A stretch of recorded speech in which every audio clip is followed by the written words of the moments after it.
सुरुवात करते. मला पुष्कळ काही सांगायचं. क्षण आले, क्षण गेले. गळ्यात अनेक वादळं उठली. छातीत प्राणांतिक आक्रोश झाले. पण प्रत्येक वेळी धरले घट्ट ओठ दाबून. वाटलं कुणालाच नाही हे कळणार. पण जेव्हा मोठमोठ्या शब्दांच्या लाटा ओठांवर येऊन देत होत्या धडका, तेव्हा सभोवतालची माणसं कशी वेडी, खुळी, बाल बुद्धी वाटत. अगदी माझा धरलेला माणूस, माझा असलेला माणूस धरून वाटायचं ह्यांच्यावर पोटभर हसून घ्यावं. पण रडून रडून आतडी पिळवटायची. छाती फुटेल तर बरं असं वाटायचं. जीव नकोसं व्हायचा. जीवन हे असंच असतं. जीवन हे अमुक असतं. जीवन हे तमुक असतं. जीवन हा टराटरा फाटत जाणारा ग्रंथ. जीवन म्हणजे स्वतःला डंक मारणारा महाविषारी सर्प. जीवन म्हणजे नशा. जीवन म्हणजे प्रतारणा. जीवन म्हणजे नुसती रखडपट्टी. जीवन म्हणजे काहीच नाही असं काहीतरी, किंवा काहीतरी आहे असं काहीच नाही. मिलॉर्ड, मिलॉर्ड, जीवनाला फाशी द्यायला पाहिजे.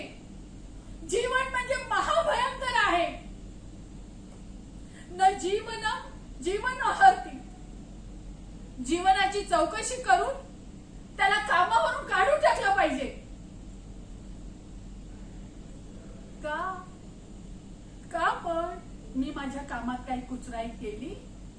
मी पोरांच्यात रमत आले.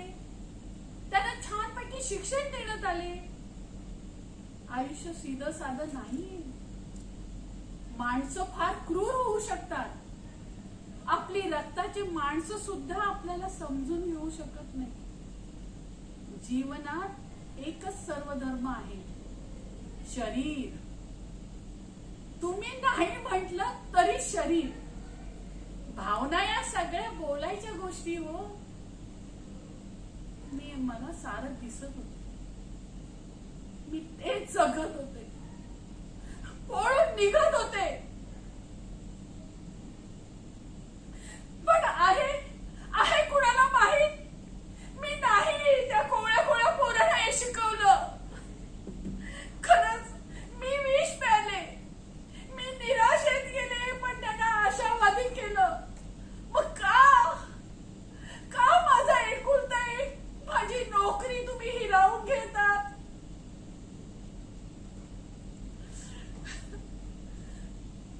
माझं खाजगी आयुष्य, माझं खाजगी चारित्र्य हा माझा प्रश्न आहे. तो कुणाचाही होऊ शकत नाही. प्रत्येकाला माझं काय ठरवायचं ते मी ठरवेन. तसे प्रत्येकाला स्वतःपुरते ठरवता आले पाहिजे. तो दुसऱ्या कुणाचाच प्रश्न असू शकत नाही. ज्याचा त्याचा एक पिंड असतो, मार्ग असतो आणि शेवटही असतो. त्यांचा सर्वांशी काय संबंध?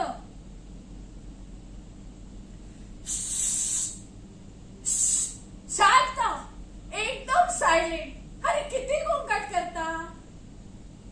पाहिलं एकेकाचे चेहरे कसे दिसतायत ते? मुलांनो, हे सर्व कोण?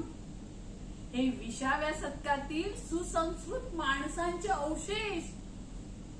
पहा एकेकाचे चेहरे कसे दिसतायत ते. रानटी.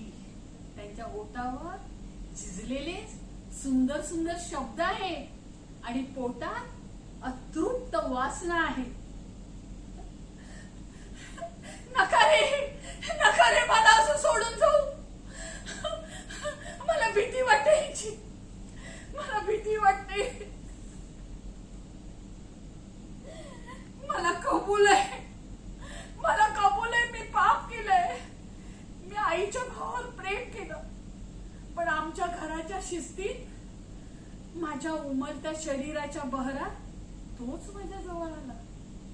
माझ्या बहराला रोज वाखाणू लागला, लाड करू लागला. मला काय माहित जीव तोडून आपलं जीवन संकटात घालवावं, तो मामा असल्यास पाप आहे. अवघी 14 वर्षाची होती रे मी. पाप का असतं ते ठाऊक नव्हतं.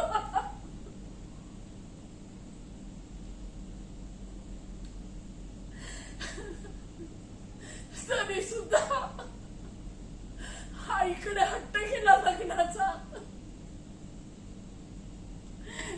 मला एक सुंदर राजरोस जीवन जगायचं होतं, पण आई सगळ्यांनीच विरोध केला. माझा पुरुष शेपूट घालून पळून गेला. इतका संताप आला होता त्याचा. वाटलं थुंकावं त्याच्या तोंडावर, बार चौकात तोंड फोडावं त्याचं. पण मी अज्ञानी आणि दुबळी होते, नाही जमलं मला. शेवटी मी जीव देण्याचा प्रयत्न केला. मी सज्जातून उडी मारली.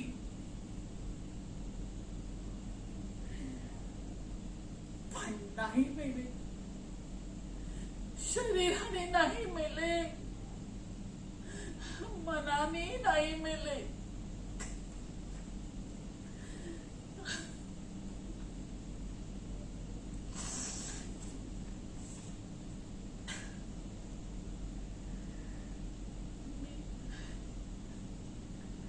पुन्हा एकदा प्रेम केलं, प्रौढपणी प्रेम केलं, जीव तोडून प्रेम केलं. वाटलं हे वेगळं आहे, सुजाण आहे. एक अलौकिक बुद्धिमत्तेवर मी प्रेम केलं. पण माझ्या भक्तीसाठी देहाचा नैवेद्य झाला आणि माझा बुद्धिमान देह तेवढंच घेऊन पळून गेला.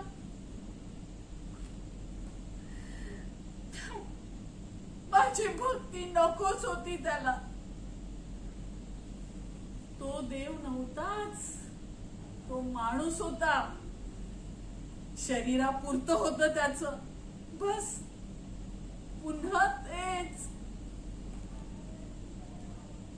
हे शरीर सगळं घाण करतंय. मला अगदी किळस वाटते शरीराची आणि फार फार प्रेमही वाटतंय. त्याचा राग येतो आणि वाटतं अखेर आहे ते तुझंच आहे, तुझ्याशिवाय ते जाईल कुठं, तू तरी त्याच्याशिवाय जाशील कुठं. कृतज्ञ होऊ नकोस. त्यानं तुला सुंदर स्वर्गीय तृप्त केलं होतं, स्वर्गीय सुख दिलं होतं. विसरलीस? त्याने शरीरापलीकडे जाऊन उंच उंच अशा दिव्य लोकात त्या क्षणी तुला नेलं होतं. नाकारशील? आता त्या क्षणाची साक्ष तुझ्या देहात आहे. एक कोवळा अंकुर उद्याच्या हसत्या नाचत्या बागडत्या जीवाचा, माझ्या मुलाचा, माझ्या प्राणाचा. त्यासाठी देह आता मला हवा आहे. त्याच्यासाठीच, हो त्याच्यासाठीच त्याला आई हवी आहे, त्याला सुरक्षा हवी आहे, त्याला घर हवंय, त्याला प्रतिष्ठा हवी आहे.